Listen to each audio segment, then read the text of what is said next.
Hello mga bata! Narito tayo ngayon sa Kids Lab!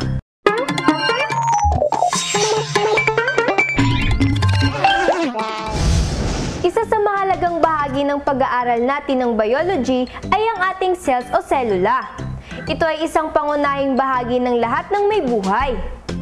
Lahat ng bagay na may buhay ay binubuo at dumedepende sa mga selula para maging normal ang pamumuhay nito. Ayon sa mga siyentipiko, ang ating katawan ay merong 75 hanggang 100 trilyong selula. Marami itong nagagawa sa ating katawan.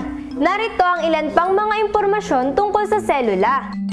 Ang selula ay maliit at hindi ito makikita nang hindi ginagamitan ng microscope. Hindi magiging posible ang pag-aaral ng selula na tinatawag na cell biology kung hindi naimbento ang microscope.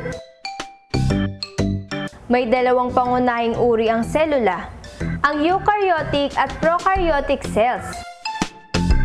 Mga hayop, halaman at fungi ay ilang halimbawa ng organism na may eukaryotic cell. Ang bakterya naman ay halimbawa ng prokaryotic cells. Mas marami ang bacterial cells sa ating katawan kaysa sa human cell. 95% ng lahat ng selula sa ating katawan ay bakterya at makikita ang karamihan nito sa ating digestive tract. Ang mga selula ay merong DNA at RNA, ang naglalaman ng mga henetikong impormasyon na ginagamit sa pag-unlad at paggana ng lahat ng mga buhay na organismo. Ang selula ay binubuo din naman ng mga tinatawag na organelle na may malawak na responsibilidad sa isang selula mula sa pagbibigay enerhiya hanggang sa paggawa ng hormones at enzymes. Maraming uri ng organelles ang ating eukaryotic cells. Ang ating mga selula ay may iba't ibang lifespan at depende ito sa uri at gawain ng selula.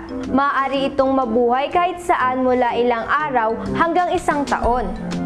Ang ating selula na matatagpuan sa ating digestive tract ay maaari lang mabuhay ng ilang araw.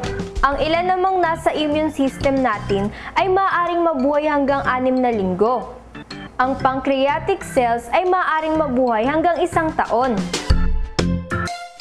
Alam nyo ba na ang ating selula ay maaaring magpakamatay o mag-self-destruct? Ang prosesong ito ay tinatawag na apoptosis.